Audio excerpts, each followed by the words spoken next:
श्रीराम. आपण श्री रामायण समजून घेतो आहोत.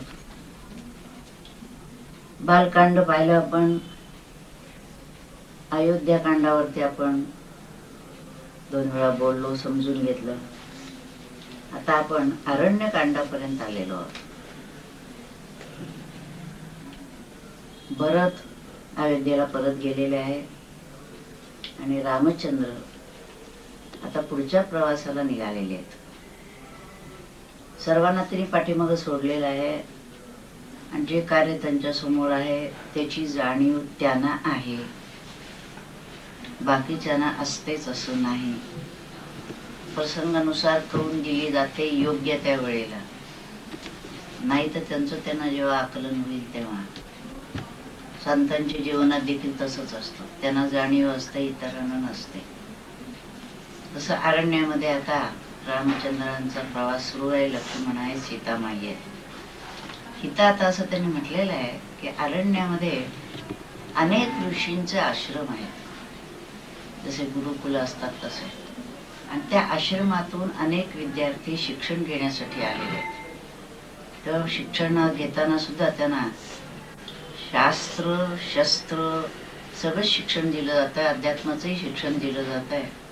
आणि गुरूंच्या सान्निध्यात राहून सर्व तऱ्हेनं आदर्श जीवन कसं जगायचं त्याचे धडे दिले जात आहेत. धर्मकृत्य सगळी केलेली जात आहेत. तिथे वेद पठण आहे, यज्ञयाग सगळे होत आहेत. परंतु प्रश्न असा येतोय की हे करत असताना त्यांना राक्षसांचा उपद्रव होतोय. आणि सर्व ठिकाणी असंच आहे. कुठेही तुम्ही गेलात आणि एखादी चांगली व्यक्ती काही काम करते असं वाटलं की त्याला अडथळा आणणारे किंवा त्याच्यामध्ये विघ्न निर्माण करणारी मंडळी, राक्षसासारखी दिसणारी नसली तरी राक्षसी वृत्तीची, सगळीकडे असतातच. कोणतंही ठिकाण आपल्याला असं सांगता येणार नाही की त्यांना सगळे अगदी साधू संत राहतात, असं होऊच शकत नाही. किंबहुना एखादा साधू संत असतो आणि बाकी सगळी मंडळी बहुधा त्याच्यामध्ये विघ्न आणणारीच असतात. काही त्यांना ओळखतात, त्यांना अनुकूल असतात आणि बहुतेक वेळेला विरोध असतो. इथं या ठिकाणी रामचंद्रांना जे काम करायचं आहे त्याला अनुकूल असलेली किंवा तसं वातावरण निर्माण करणारी जी मंडळी आहे, तर त्याच्यामध्ये देवदेवता आहेत, हे ऋषीमुनी आहेत. आणि तिथली जी काही राहणारी वस्ती आहे, सर्व अरण्यात राहणारी, त्या वस्तीला देखील रामचंद्रांच्या कार्याला अनुकूल करून घेण्याचं जे काम आहे ते ऋषीमुनी करतायत. जसं शिवाजी महाराजांनी जरी काम केलं तरी त्यांची शक्ती होती, पण त्यांना युक्ती देण्याचं काम समर्थांनी केलं. शिवाजी महाराजांच्या जवळ ते होतच, पण तरी देखील गुरुचं काम जे असतं मार्गदर्शन करणं, आध्यात्मिक शक्ती उभी करणं, त्याबरोबरच आजूबाजूचं सगळं वातावरण स्वराज्य संस्थापनेसाठी अनुकूल करण्याचं काम समर्थांनी केलं. तसं इथं असं दिसतं की त्या ऋषीमुनीने तिथल्या सगळ्या वातावरणात राहून तिथली जी काही अरण्यात राहणारी अज्ञानी जीव होते, वस्ती होती सगळी, त्यांच्यामध्ये हे वातावरण निर्माण करतायत की राक्षसांचा हा उपद्रव होत असताना तो आपल्याला कसा दूर करता येईल, त्यासाठी काय करता येईल. त्यामुळे त्या तऱ्हेची एक विचारसरणी निर्माण करणं, संघटित करणं, त्यांच्यात ह्या प्रकारची मनोवृत्ती निर्माण करणं, हे सगळं ऋषीमुनी. कारण ऋषीमुनींच्या हातामध्ये शस्त्र फारशी नाही, त्यांचं काम जास्ती जसं संतांचं काम शस्त्राने नाही तर बुद्धीमध्ये परिवर्तन घडवून आणणं, विचारात परिवर्तन घडवून आणणं, हे काम संत करत असतात. आणि अवतारी पुरुष जे येतात क्षत्रिय कुळामध्ये ते शस्त्र घेऊन येतात. तसं इथं रामचंद्र शस्त्र घेऊन आलेले आहेत आणि साधू संतांचं काम ते चाललेलं आहे. देवदेवता त्या तऱ्हेनं काम करतायत आणि म्हणून या ऋषींच्या आश्रमातून देखील देवदेवता येऊन आपली शस्त्र देऊन जात आहेत. तसं इंद्राने देखील त्या ठिकाणी प्रसंग आहे की रामचंद्र इंद्र तिथं असताना इंद्राने रामचंद्रांची भेट घेतलेली नाहीये, ते फक्त तिथं शस्त्र ठेवून गेलेत आणि एवढे रामाला द्या असं सांगितलेलं आहे. आणि त्याचं कारण हे असं म्हटलंय की देवदेवतांवर रावणाचं लक्ष होतं. त्याने अनेक देव बंदिशाळेत टाकले होते आणि त्यांच्याशी त्यांचं शत्रुत्व होतं आणि मनुष्य मला काय करणार आहे म्हणून त्यांचं माणसाकडे फारसं लक्ष नव्हतं. अनेक त्याच्यामध्ये विचार त्याने असं म्हटलेलं आहे की राक्षसी वृत्तीची माणसं जी असतात ती कारण नसताना निरपराध व्यक्तींचा बळी घेण्याची त्यांची वृत्ती असते. एखादा मनुष्य गरीब आहे म्हटलं म्हणजे मागं लागायचं सांग, पण बळी तो कानपिळे असा जर कोणी मिळाला त्यांना शठासपट मग गप्प असतात, मग शांत असतात. आणि ते आजही आपल्याला असं दिसतं, त्यांना जर प्रतिकार करणारी मंडळी मिळाली असं वाटलं मग गप्प राहतात ते. पण काही नाही, कोणी प्रतिकार म्हटलं की त्याच्या मागे लागतात. आणि ती वृत्ती अनादिकालापासून आजही दिसते. आणि त्याचं कारण एकच आहे की मनुष्य अनादिकालापासून तसाच आहे, सत्वरजतमाने युक्तच आहे. आणि म्हणून हे जे वाचायचं हे नुसतं भावाने वाचायचं, नमस्कार करायचं असं नाहीये. भारत काय आणि रामायण काय वाचताना अभ्यास पूर्ण रीतीने वाचलं पाहिजे. ना आपल्याला जे काही काम करायचं असेल त्याच्यामध्ये त्यांच्या पद्धतीचा, त्यांच्या आचार विचारांचा उपयोग आपल्या जीवनात कसा करता येईल हे आपण बारकाईनं पाहिलं पाहिजे आणि त्या तऱ्हेनं आपलं काम नेलं पाहिजे. म्हणून इथं त्यांनी सांगितलंय की देव, देवता, ऋषी म्हणजे हे आर्य मंडळी सगळे म्हटले, ही सगळ्यांचं काम एकच होतं की रावणाविरुद्ध एक फळी उभी करायची आणि त्याचा नाश करायचा. आणि शस्त्रास्त्रांची माहिती दिली जाते सगळी, त्यांचं वातावरण निर्माण केलं जाते. त्यानंतर स्थानिक मंडळी जी आहेत त्यांना त्यांचा उपद्रव होतो आहे, परंतु त्यांना देखील ही शस्त्रास्त्र पुरवून त्यांना कसं सबल करता येईल ते केलं. जसं शिवाजी महाराजांच्या म्हटले कसली ती काय घोडी तरी होती का, थट्ट सगळी, कुठं तलवारी होत्या, काय होतं, पण तथापि ते एकेकाला देऊन त्यांनी ती लहान मुलांपासून सगळं तयार केली. म्हणजे ह्यांना सुद्धा असं लक्षात येतं की जिजाबाईनं शिवाजी महाराजांना हे सगळं शिकवलं होतं. रामायण महाभारतातल्या गोष्टी सांगून मनोभूमिका तयार केली होती. तसं इथेही दिसतंय या ठिकाणी. त्यावेळेला काय करत असं तसं म्हटलं तर जे आज चाललंय तेच, स्त्रियांचं अपहरण करणं, धनदौलत दुसऱ्याची लुबाडणं, जे काही कुठं काही चाललेलं असेल तिथं उद्ध्वस्त करणं, संस्था असोत, आश्रम असोत, काय जे असेल ते एकच नेचर असतो, डिस्ट्रक्टिव्ह. आणि त्याच्यातच त्याला आनंद असतो. मला काही करता आलं नाही विधायक तरी दुसऱ्याचा नाश कसा करता येईल अशा तऱ्हेनं. आणि त्यामुळे मृत्यूचं थैमान जसं मागावं आजही दिसतंय. रोज वाचन वाजलं की लक्षात येतं, आज इकडं धुमाकूळ तिकडं धुमाकूळ, काय चाललंय असं जर बघितलं तर मृत्यूचं थैमान मारलेलं होतं अशा वेळेला. आणखी त्याला कारण काय झालं तर ही जी राक्षसी वृत्तीची मंडळी असतात, वृत्ती आहे ते, म्हणजे ती एक जातच एक म्हणायची, ती वृत्ती कोणताही असू दे शकते त्याच्यामध्ये. पण या वृत्तीची मंडळी आहेत ती स्वतःही तपश्चर्या करत असत, पण बहुधा तपश्चर्या ती ब्रह्मदेवाची आणि शंकराची करत असत. आणि ते त्यांना संतुष्ट करून घेऊन, प्रसन्न करून घेऊन त्यांच्याकडनं असे काही वर मागून घ्यायचे की त्या वराच्या जोरावर इतरांना छळता कसं येईल असा त्यांचा प्रयत्न असायचा. आणि निस्तरायचं काम नारायणाला करायला लागायचं. त्यांनी जे वर दिलेले असतील त्या वरातून बळवाट काय ती शोधून काढायची. हिरण्यकशिपुच्या बाबतीत तेच करायला लागले. निर्णाळ राक्षसांना मारताना त्याच्यातलं काय जे आहे ते वर्म शोधून काढून त्याच्यामध्ये त्याला कसं धरता येईल हे बघून त्यांचा नाश तर करायला पाहिजे. अमर कोणी नाही, पण त्याचबरोबर मृत्यू कशात आहे हे शोधून काढून त्यांचा कसा नाश करता येईल ते बघावं लागतं. तसं प्रत्येक ठिकाणी प्रत्येक राजकर्त्याला हे काम कर. राजकर्त्या जाऊ दे, साधी संस्था चालवायची असली, बारकी कुटुंब चालवायचं असलं तरी सुद्धा याचा त्याला शह त्याचा त्याला शह देऊन सगळे ती मोहरी योग्य दिशेनं कसं जातील हे बघण्यात सुद्धा एक मोठं कौशल्य चातुर्याने चालावं लागतं. नाही तर मोठा 3 माणसाचा संसार असला तर 3 ठिकाणी तोंड असतात, ते सुद्धा धडपणाने चालत नाही अशी स्थिती. त्याचं कारण हा जो एक अभ्यास व्यवस्थित करायला पाहिजे केला जात नाही आणि त्यामुळे गोंधळ होतो असं लक्षात येतं. आता सीतामाई आहेत अरण्यात, रामचंद्र ज्या ज्या कामासाठी आहेत त्या तऱ्हेनं शस्त्र वगैरे धनुष्याखंड त्यांच्या जवळ आहे. सीतामाई त्यांना सुचवतात की राक्षसांना मारायचं काय कारण आहे, आपल्यात त्यांनी काय केलंय, आपल्याला प्रत्यक्ष त्रास कुठे दिलाय, तेव्हा त्यांना मारायचं आपल्याला काय कारण आहे, तुम्ही तपश्चर्या करावी असं सुचवलेलं आहे. तेव्हा ते म्हणतायत की ते आपले प्रत्यक्ष शत्रू नसले तरी देखील जे राज्य आहे त्या राजाचा भरत हा राजा आहे आणि मी त्याचा एक सेवक आहे, नागरिक आहे. माझे कर्तव्य आहे की आपल्या प्रजेला सुरक्षित राहता आलं पाहिजे.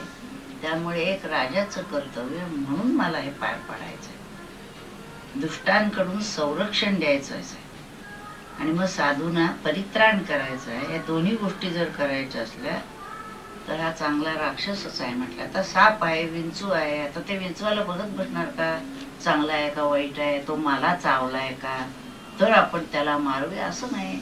वृत्ती जर विंचवाची आहे, सापाची आहे, मारणंच आवश्यक आहे. तो केव्हा उलटेल डसेल सांगता येत नाही.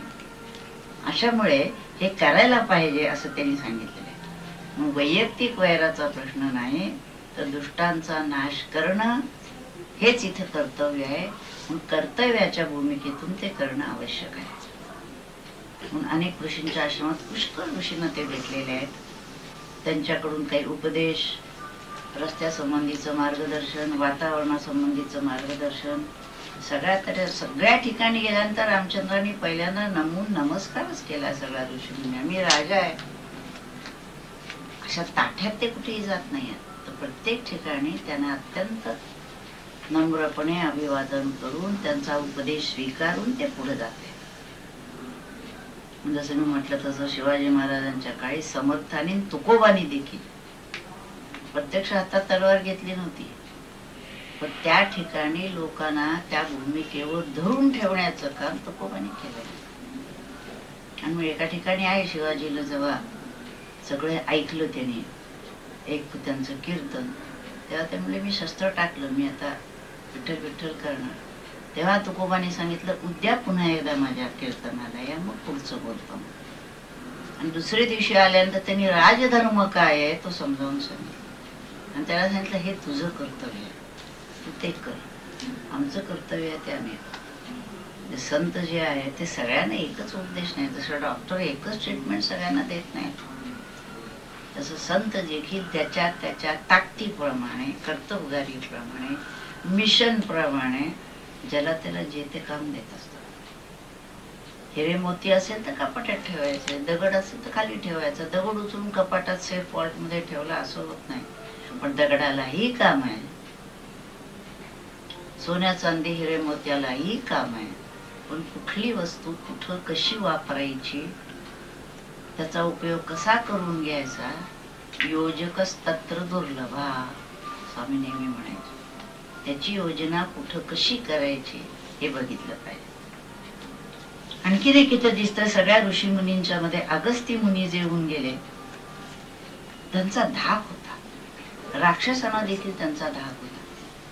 त्याचं कारण त्यांच्यामध्ये एक असं विलक्षण सामर्थ्य होतं इतर ऋषी मुनींच्या पेक्षा सुद्धा, की अनेक राक्षसांना मारण्याचं काम देखील त्यांनी केलेलं. आणि त्यामुळे अगस्तींपासून सगळेजण थोडे लांब राहायचे, राक्षस दबून राहायचे त्याला. हेच आता वर सांगितलं त्याप्रमाणे की दुर्बलांच्या पुढे आपला बळजोरी दाखवायची आणि सशक्त कुणी आहे, बलवान आहे म्हटलं की नमून राहायचं, अशी माणसाची वृत्ती असते. आता अशा पद्धतीने 10 वर्ष जवळजवळ जातात आणि मग रामचंद्र नाशिक जवळ पंचवटीला येऊन राहिलेले, तिथं त्यांनी पुढचा काळ काढलेला आहे. आणि त्या ठिकाणी आल्यानंतर त्यांनी लक्ष्मणाला सांगितलं की आता एक तिथं आपल्याला राहण्यासाठी कुटी बांध. आणि मग लक्ष्मणाने ते 2 खोल्यासारखं म्हटल्यासारखं पर्णकुटी बांधलेली आहे. त्याचं काम तेच होतं, पर्णकुटी. जे काही रामचंद्रांना सीतेला जी काही सेवा आवश्यक असेल ती करणं. त्याचा अर्थ 24 तास त्यांनी जागर राहणं वगैरे असं नव्हतं, पण कंदमुळं फळं खाऊन आहार सेवन नव्हता, काही एका गोष्टीसाठीच त्यांची योजना होती. त्यामुळे त्यांना तेच सांगितलं होतं, घ्या की थोडस, असं कोणी म्हटलंही नाही त्यानं आणि त्याने खाल्लंही नाही. आता असं कसं तुम्ही. आणि त्यामुळे तिथं लक्ष्मणाने आश्रम बांधला आणि त्यावेळेला जटायू देखील तिथं जवळ येऊन राहिले, दशरथाचे मित्र. आणि त्यामुळे ते देखील पंचवटीत रामचंद्रांच्या तिथे जवळपास त्यांची राहण्याची व्यवस्था केली. तिथं ते त्यांना राहायचं म्हणजे काय, बाहेरच राहायचंय पण तसं आहे. आणि त्यावेळेला तिथं राहिलेले असताना शूर्पणखेचा प्रवेश झालेला आहे त्या नाटकावर. ती तिथं त्यावेळेला आलेली आहे. तिने ते बघितल्या प्रसंग आपल्याला माहिती आहे. राम लक्ष्मणाला आल्यानंतर ती सुंदर स्त्रीचं रूप घेऊन आले, रामाला मोह पाडायला बघते. तो म्हणतो माझं काय, माझं लग्न झालेलं आहे, तो आमचा भाऊ आहे, त्याच्याकडे बघ. त्याच्याकडे गेल्यानंतर तो तिला सांगतो की अगं माझ्याशी लग्न करून काय करणार, मी तर त्यांची सेवा करतो, तुलाही त्यांची सेवा करायला लागेल, त्यापेक्षा तू आपलं त्याच्याचकडे जा. असं दोघांकडे त्यांनी टोलवा टोलवी केल्यानंतर ती चिडून उठते आहे. आणि ती खायला धावल्यानंतर मग रामाने लक्ष्मणाला सांगितलं आणि तिला वध केलेलं नाही. बघा, त्यांना काय आवड नव्हतं, वध केलेलं नाही, पण पुढचं काम आहे ना अजूनही. तिला फक्त त्यांनी कान कापून तिला फक्त मनाला आणि शरीराला आघात पोचवलेला आहे, शरीरापेक्षा मनाला. रावणाची एवढी बहीण मी, त्यांना भुलवायला आले, ते भुलले तर नाहीतच, आणि माझं नाटकान कापून मला त्यांनी असं व्यंग निर्माण केलं, कुरूप केलं, आणि म्हणून त्यांनी तिला सोडून दिलेली आहे. उद्देश हाच होता त्याच्यामध्ये की तिने रावणाकडे जावं, कागाळी कर. ह्या सगळ्यामध्ये देवतांचा मोठा भाग आहे. काय काय करायचं त्याच्यामध्ये, त्या मनामध्ये ते निर्माण करणं, ते हे करणं, बारीक बारीक गोष्टी. आपल्याला वाटतं बारीक बारीक मंडळी सुद्धा मोठी मोठी कामं करत असतात, नकळत बोलत असतात एखादीच गोष्ट. आणि मी सुद्धा इथं बघत असते, एखादी व्यक्ती एखादी बारीकशी गोष्ट सुचवून जाते, सहज तेवढं बोलून जाते. मग मी लगेच म्हणते थांबा, ती व्यक्तीने एक सुचवली गोष्ट आपल्याला उपयोगी आहे का. आपण दक्ष पाहिजे. कुणी जे काय बोलत असतं त्या रूपाने अनेक अंगाने तुम्ही जर चांगलं काम करत असला तर अनेक अंगाने परमेश्वर आपल्याला सुचवत असतो. स्वामी नेहमी म्हणायचे, बालादपि सुभाषितम ग्राह्यम. कुणी व्यक्ती एखादं काम चटकन सुचवून जाते, अरे त्याच्यातून आपल्याला काहीतरी कार्याच्या दृष्टीने, स्वार्थ वेगळा, जे काही आपल्या समोर कार्य आहे त्या कार्याच्या दृष्टीनं काहीतरी आपल्याला सूचना मिळालेली आहे. तसं त्या ठिकाणी झालेलं आहे. आणि शूर्पणखेला ती गेली रावणाकडे आणि तिने मग रावणाला सगळं सांगितलेलं आहे. आणि त्याच्यात म्हटलंय, रावणाला तिने राजनीतीचा उपदेश तिने रावणाला केलेला आहे. कशासाठी राजनीतीचा उपदेश केला, त्याला भडकवण्यासाठी. असा कसा तू राजा, एक सामान्य मनुष्य माझी अशी स्थिती करतो, तुझ्या बहिणीची, तू स्वस्त बसायचा. सगळ्यांना जिंकलं, देवतांना, सगळ्या देवांना बंदिवासात टाकलं, सगळं केलं, आणि एक सामान्य मनुष्य तुला जिंकता येत नाही. त्याला उठवून लावलं. आणि त्याही पेक्षा सुद्धा त्याच्यावर फारसा भर देणार नाही म्हटल्यानंतर त्याचा जो वीक पॉइंट काय, सीता सुंदर आहे, त्याचा जो काही एक कमजोरी ज्याला आपण म्हणू तेवढं, अरे निदान बघून तरी ये तू किती सुंदर आहे ते. म्हणजे आता हाच आहे. कशासाठी सूड, राम लक्ष्मणावर सूड घ्यायचा. मग सीतेच्या वरती ह्याला पाठवलं पाहिजे. पाठवलं तिने, आपण तिचं सौंदर्याचं वर्णन केलेलं आहे. आणि पळव असं प्रत्यक्ष जरी म्हटलं नाही तरी सांगितलं की तो हा काय माहिती स्वभाव, हा काय नुसता येणार नाही, जाणारच सांगितलं. आणि त्याच्यासाठी मारीच्यावर त्यांनी सांगितलं रावणाने की तू ते आता ते सगळं कारस्थान रचलं पाहिजे. साजिश शब्द वापरतात, थोडे थोडे शब्द पाठ व्हायला मला, ती रचली पाहिजे. आता मग मारीच्याचा त्यांनी, तर मारीच्याने एकदा अनुभव रामचंद्रांचा घेतला होता विश्वामित्रांच्या त्या यज्ञाच्या वेळेला. म्हणून त्यांनी रावणाला समजवण्याचा प्रयत्न केलाय की बाबा तो अतिशय पराक्रमी आहे, तेव्हा तू त्याच्या वाटेला जाऊ नकोस. तू कितीही जरी बलवान असलास तरी त्याच्या वाटेला जाऊ नको असा माझा अनुभव आहे. तेव्हा त्याचा विरोध तर रावणाने मानला नाहीच. उलट त्याला सांगितलं तू जर माझं ऐकलं नाहीस तर मी तुझाच वध करीन. एकदा मनुष्य बेफाम झाला ना कोणाला ऐकत नाही. बुद्धी भ्रंश होते त्याचा. आणि का तर गीतेत जे अध्याय सांगितलंय ध्यायतो विषयान पुंसा संगस्तेषुपजायते प्रणश्यती पर्यंत तो खाली येतो. कुठल्याही विषयाचा ध्यास घेतला तसा विषयाचा ध्यास घेतला की सीतेला बघून आलं पाहिजे, पळवलं पाहिजे. मग मारीचाचा नाईलाज झाला. मग त्यांनी मनात विचार केला ह्या रावणाच्या हातून मरण्यापेक्षा, बघा बारीकसा विचार मग महत्व, रामाच्या हातून जर मी मेलो तर निदान मोक्षाला तरी जाईल.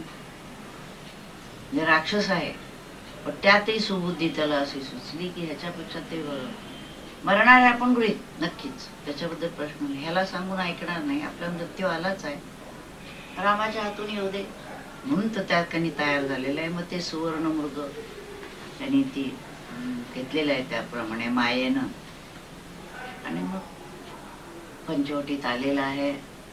लांबूनच पाहिल्यानंतर सीतेला मोह पडलेला आहे. आता इथं सुद्धा मोह पडला का पाडवलेला दाखवला.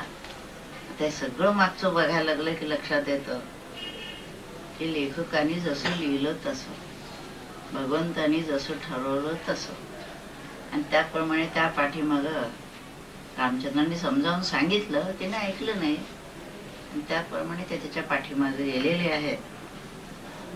आणि तिथं त्यांनी बाण लागल्याबरोबर सीते लक्ष्मणा धाव म्हटल्यानंतर लक्ष्मणे जावं लागलं. सीतेचा आग्रहतीचे जे शब्द होते ते वरमी लागले त्याच्या, आणि त्यामुळे तो नाईलाजाने गेला. तरी देखील त्यांनी ती रेघा घालून ठेवली होती की याच्या बाहेर तू जाऊ नकोस असं सांगितलं तर. पण तरी ते जे घडायचं असतं, जे नशिबी ते कधी चुकेना. मला नेहमी बोलता बोलता सहज मनात येतं, आता सुद्धा काही झालं की आपण काही मॅच खेळायचे परीक्षा, गुड लक म्हणतो आपण, म्हणजे लकच म्हणता नाही शेवटी तुम्ही. सहज बसल्या बसल्या मला आतून लक्षात आलं, अभ्यास चांगला केलायस ना, हे की काय नाही गुड लक. का बरं गुड लक? तुम्ही तुमच्या ईर्षेनं तुमच्या स्वतःच्या आत्मबलावर का नाही करू शकत? का गुड लक म्हणतात? किंवा गॉड ब्लेस यू, म्हणजे सगळ्या पाठीमागं परत तुम्ही गॉड ब्लेस यू म्हणताच आहे. की तुमच्याकडनं तुम्ही सर्व प्रकारची तयारी केली असली तरी देखील कुठंतरी त्याच्या हातात आहे, त्यात नशिबाचा भाग आहे, हे तुम्ही सूचित करतच असता. मग सर्व मान्य करायला काय हरकत आहे? कुठंतरी मी आड येतो, भगवंत आहे असं मान्य करायचं नाही. मग त्या ठिकाणी प्रारब्ध, आपली कर्म, त्याच्यामुळे होणारे परिणाम हे नकळत होत. दैवम चैवात्र पंचमम असं 18व्या अध्यायात म्हटलंय. कुठल्याही कर्माच्या पाठीमाग बाकी 4 गोष्टी जरी आल्या, अधिष्ठानम तथा कर्ता, इंद्रिय आहे, त्याच्यामागची शक्ती आहे, तरी दैवम चैवात्र पंचमम, दैव हे आहेच आपल्या कर्माने आलेलं. देव दैव दोन्ही गोष्टी घ्यायला पाहिजे. तिथपर्यंत आला आणि मग रावणाने मायेनं रूप घेतलं. त्याच्यात आणखी काही काही पोथ्यामध्ये निराळ्या प्रकारे वर्णन करतात. तिला त्यांनी सांगितलं, ते म्हणजे नाही मी पलीकडे येऊ शकत नाही. तर एका ठिकाणी रावणाने अगदी तहानेनं व्याकुळ झालेल्याचं सोंग घेतलेलं आहे, मग आता त्याला पाणी कसं नाही द्यायचं असं म्हणून तिथे ओलांडून आली. त्यांनी आपलं रूप प्रगट करून तिला पळवलं, आणि तिला त्यांनी उचलल्याबरोबर देवाने निश्वास सोडला. हा, आता आपलं काम झालं. आतापर्यंत त्यांना काळजीच आहे, इकडं जातोय तिकडं जातोय, इथं राहतोय तिथं राहतोय. आपलं काम जे व्हायचं आहे ते कधी व्हायचं? झाली की 12 वर्ष, 15-14 वर्ष झाली, शेवटचे 6 महिने राहिले होते काहीतरी. आता उचलली ना सीतेला, आगळीक केली. आता आता राम जे काम करायचं आहे ते आता पुढे करणार. कुठं तरी एक निमित्त लागतं. सगळी ती पाप जशी गोपाळकृष्णाने शिशुपालाची सगळे अपराध 99 पोटात तो पुन्हा बोलतच राहिला. सगळे त्याला सांगतात बोलू नको बोलू नको. कृष्ण म्हणले थांबा बोलू द्या. निर्भत्सना करतो भर दरबारामध्ये सर्वांसमोर तो कृष्णाची निर्भत्सना करत होता. त्या गोपाळकृष्णाने सांगितलं थांबा थांबा बोलू दे त्याला बोलू द्या. का बोलू द्या? 100 पाप मोजतो. त्यांनी प्रत्यक्ष सांगितलं नाही बोलू द्या म्हणजे. 100 पाप झाली तर म्हणजे आता आपल्याला शब्द दिलाय ना त्याच्या आईला की 100 अपराध होईपर्यंत मी त्याला मारणार नाही. पण शेवटी येणार मृत्यू त्याच्याच हातात नाही. ते 100 पाप होईपर्यंत अपराध होईपर्यंत मोजायला पाहिजे. तसं आतापर्यंत सगळं झालंय. आता एक असं घडला पाहिजे घटना की ज्या योगे पुढे जे कार्य व्हायचं आहे ते. त्यामुळे ते झाल्यानंतर सर्व देवाने आनंदाने जसे उड्या मारतात ना सगळे तशा किती उड्या मारल्या माहित नाही मला, पण निदान विश्वास सोडला आणि त्यांना आनंद झाला. ब्रह्मदेव सगळे ब्रह्मदेवा सकटा सगळे ऋषीमुनी म्हणाले आपलं काम झालं. आता रावणाचा वध होणार निश्चित झालं. आता तिला पळवलं. वाटेत जटायूने अडवलेला आहे तिथे कारण होताच जवळपास. तिचा आक्रोश ऐकून त्यांनी अडवलेला आहे. त्याचं काही चाललं नाही रावणाच्या पुढे. रावणाजवळ माया शक्ती सगळंच काही होतं. त्यामुळे त्या ठिकाणी जटायूचा वध त्यांनी केलेला आहे. पण जटायू त्याला मारला आहे पण मेलेला नाही. तो विवळत पडत आहे, कणत पडलेला आहे तो. आणि त्याचा आवाज ऐकून मग रामचंद्र आणि लक्ष्मण परत आले. कोण आहे त्याचा जटायू, काय झालं?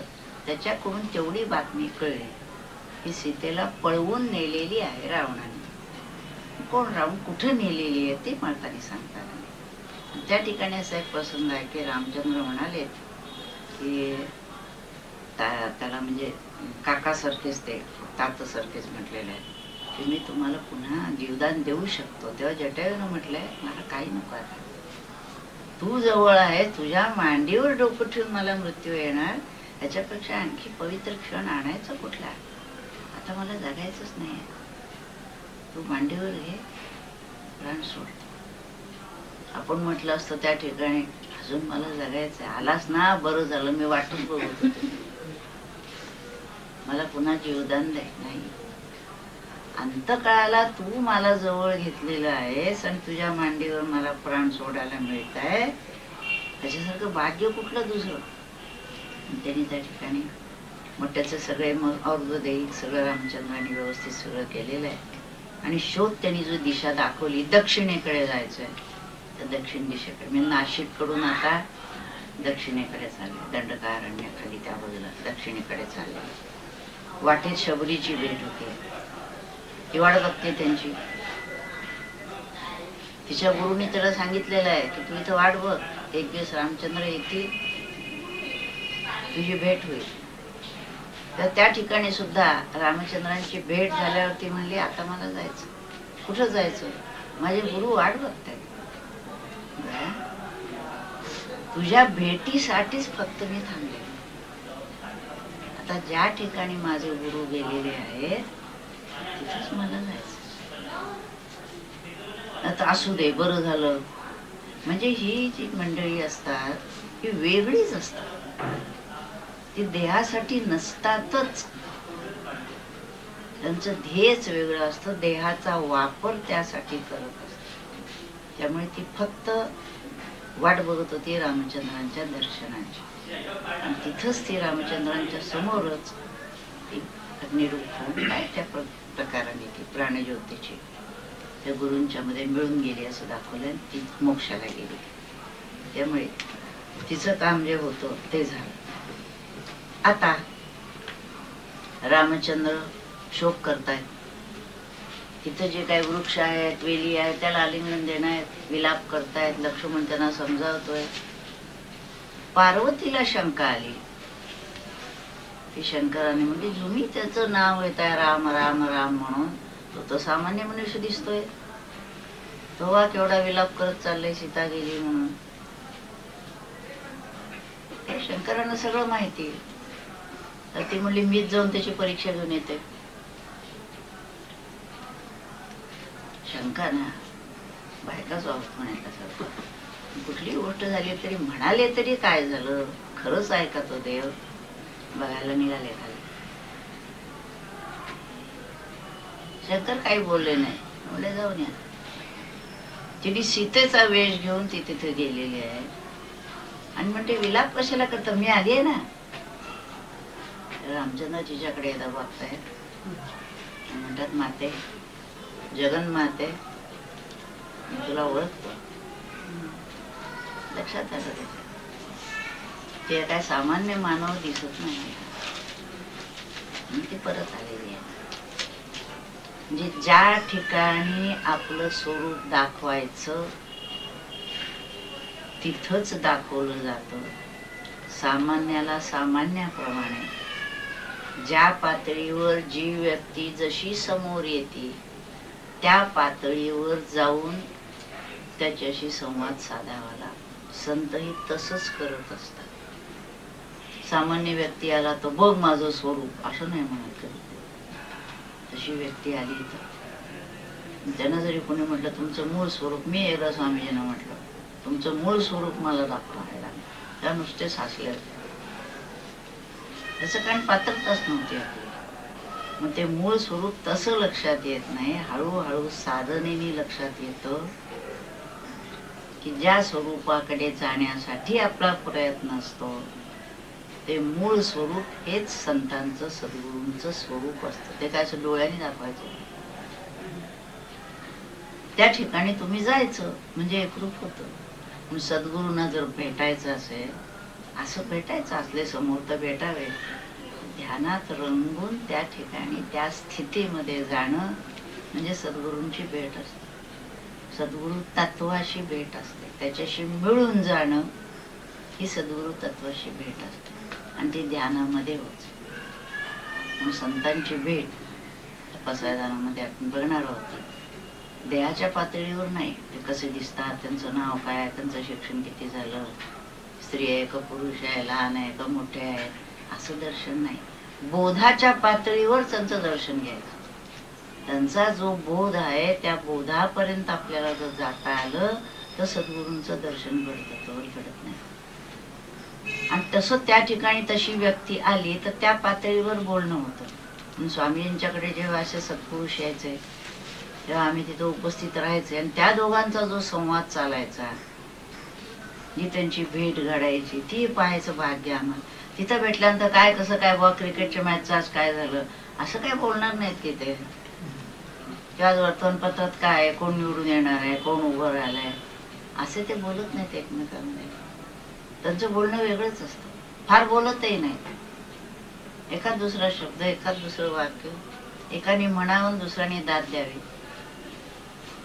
एखादा उत्तम संगीतकार गाणारा गायक असला आणि त्याला ऐकणाराही तेवढाच असला तर जो जशी त्याच्यातल्या बारकावाला नेमकी दाद देतो, आपण कुठेतरी मान हलवणार. तो गाणारा उत्तम आहे खरा, पण कुठं मान हलवायची हे तरी कळलं पाहिजे का. तसं नाही. त्या स्थितीत आल्यानंतर तसं जगन्माता समोर आल्यानंतर रामचंद्राने एकाच शब्दात, माते मी ओळखलं तुला. ती समजली, तेही समजले. लक्ष्मण कदाचित वाचून बघत असेल की काय झालंय म्हणून. त्यामुळे त्या म्हणल्या बरोबर आहे, ते काही सामान्य मानवाचं रूप नाही. बोलायला लागत नाही, बरोबर आहे ते चेहऱ्यावरच कळतं. सांगा आता मला तुम्ही म्हणलात ते बरोबर आहे, ते पटलंय. आता आपण 50 वाक्य बोलणार त्याच्यावर, बोलावं लागत नाही. त्याप्रमाणे त्या परत गेलेल्या. आता हे चाललेले आहेत. मग ऋष्यमुख पर्वतावर किष्किंधापती वाली जो तिथं किष्किंधेत राहत होता आणि त्या पर्वतावर हे सगळे सुग्रीव, हनुमंत, नलनील, जांबुवंत सगळी जी मंडळी वालीच्या विरोधातली ती सगळी राहिली होती तिथे एका पर्वतावर. आणि असं म्हटलेलं होतं की वालीला असा शाप होता की त्या पर्वतावर तुला जाता येणार नाही, त्या पर्वताकडे गेलास तर तुझा नाश होईल. आणि म्हणूनच ही मंडळी तिथं सुरक्षित राहिली होती, खाली येत नव्हती कुठे, कारण दारारा होता. आणि वालीची रावणाची मैत्री होती. आणि मैत्री होती म्हणजे कशी, जशी आता सांगितली तशी, की तोही शक्तिवान आहे, त्याच्या पुढे आपलं काही चालत नाही, मग रावण त्याच्या पुढे नम्र होता. कारण असं सांगतात त्याच्यामध्ये गोष्टीमध्ये की वालीनं अनेक वेळा रावणाला बकुटीला मारून समुद्रात बुडवून असं काढला होता बाहेर. म्हणजे एवढी शक्ती त्या वालीची होती. आता ते वानर जात होती का वानराला त्यावेळेला प्राणी म्हणून संबोधलं जात होतं, हा भाग वेगळा झाला. पण त्यामुळे राक्षस आणि वानर यांच्यामध्ये तह झालेला होता. यांनी त्यांच्यावर आक्रमण करायचं नाही, त्यांनी यांच्यावर आक्रमण करायचं नाही. कारण बाकीच्यांची भीती त्यांना नव्हती, इतरांची. कारण परशुरामाने निक्षत्रिय पृथ्वी अनेक वेळा केला असल्यामुळे क्षत्रिय त्यावेळेस दुर्बल होते, त्यामुळे त्यांची भीती नव्हती. पण इथं वानरांची होती. तर त्या ठिकाणी वाली हा अतिशय बलवान असा होता. आणि त्यांनी सुग्रीवाचं कथानक आपल्याला माहिती आहे की तो गुहेत शिरलेला असताना सुग्रीवाने त्याच्यावरती अजून का आला नाही म्हणून दगड ठेवला होता. तो राज्यावर येऊन बसला. वाली त्यातून बाहेर आल्यावर ह्यांनी राज्य घेतलं काय आपलं म्हणून त्यांनी सुग्रीवाचा पराभव करून त्याला पळवून लावलं, त्याची बायको हिरावून घेतली. असं सगळं जे गोष्टी केलेल्या होत्या. म्हणजे अनेक पाप त्याच्या खात्यावर जमा होते वालीच्या. आणि त्यामुळे रामचंद्र तिथे आले. तिथं हनुमंतांची भेट झालेली आहे. आणि हनुमंतांना सुद्धा जे सांगितलं होतं अंजनीनं की रामचंद्रांची भेट कुठे व्हायची, तेव्हा त्यांनी सांगितलं होतं की असा एक मनुष्य वेशातला बलवान तुला कोणीतरी भेटेल. तेव्हा हनुमंतांना बलवान म्हटलं हा तर सामान्य दिसतोय. म्हणून हनुमंतांनी देखील रामचंद्रांनी परीक्षा घेण्याचा प्रयत्न केला. एक दगड टाकला, एक पर्वत टाकला. यांनी जेव्हा बाणाने त्याचे तुकडे केले तेव्हा त्यांच्या लक्षात आला हाच त्या रामचंद्र दिसत आहे. आणि म्हणून ते त्यांना शरण गेलेले. दोघांची भेट झालेली. कारण आता पुढचं काम हे दोघांनाही करायचं आहे ना. त्या त्या योग्य वेळेला त्यांच्या त्यांच्या गाठी भेटी करणं आणि त्या कार्याला त्याला पुढे नेणं. योग्य त्यावेळेलाच एंट्री पाहिजे. केव्हा तरी मध्येच आपल्या आले असं नाही. त्याप्रमाणे बरोबर तिथं ते आलेले आहेत आणि त्यांचं काम तिथून त्यांनी सुग्रीवांची भेट करून दिलेली आहे. आणि मग ते वानर सैन्य, आणि मग ते आता वालीला मारल्याशिवाय वानर सैन्य सगळं मिळणार नाही. वालीला मारलं तर संबंध वानर आपल्याकडे मिळतील हे लक्षात आल्यामुळे वालीचा वध करायला पाहिजे असं रामचंद्रांना सुचवण्यात आलेलं आहे. त्या ठिकाणी आपल्याला कथानक माहिती आहे. वालीचा देखील वध रामचंद्रांनी लांबून केलेला आहे. तो केल्यावर वालीने त्याच्यावर आक्षेप घेतलेला आहे. आणि बाहेरही लोक घेतात की अशा तऱ्हेनं कसं त्यांनी मारलं कपटानं. तर त्याच्यावर 3-4 गोष्टी रामचंद्रांनी ज्या सांगितल्या आहेत त्या आपण थोडक्यात बघूया. की एक तर त्यांनी सांगितलं की तू अधर्मिक कृत्य केलेले आहेस, त्यामुळे अधर्माचा नाश करायला कुणी सांगायचं कारण नाही, क्षत्रियाचं हे कामच आहे. दुसरी गोष्ट, जे राज्य आहे भरत बसलेला आहे राज्यावर, ते आमच्या भागात येत असल्यामुळे तिथल्या मंडळींना संरक्षण देणे माझं काम आहे आणि म्हणून ते मी करणार आहे. आणि हा मित्र आहे सुग्रीव माझा, त्याचा जो शत्रू तो मी मित्र असल्यामुळे त्याचा शत्रू माझा शत्रू एकच आहे. आणि तू प्राणी असल्यामुळे जसं मुलगा पारधी हरणाला विचारत नाही मी तुला मारू का म्हणून, तसं तुझी परवानगी घेण्याचं कारण नव्हतं आणि म्हणून मी लांबून तुला मारलेलं आहे. आणि हे सगळं सांगितल्यानंतर वालीला देखील ते पटलेलं आहे. आणि असं म्हटलेलं आहे की वालीनं देखील रामचंद्रांना शरण येऊन म्हटलेलं आहे माझं भाग्य आहे की तुझ्या बाणाने मला मृत्यू होतोय, आता मला मोक्ष निश्चितच मिळणार. आणि त्या ठिकाणी वालीचा वध झालेला आहे. आणि मी सुग्रीवाकडे सगळं राज्य सोपवलंय. मग पुढचा प्रवासाला पुढे सोडलं. हरिओम.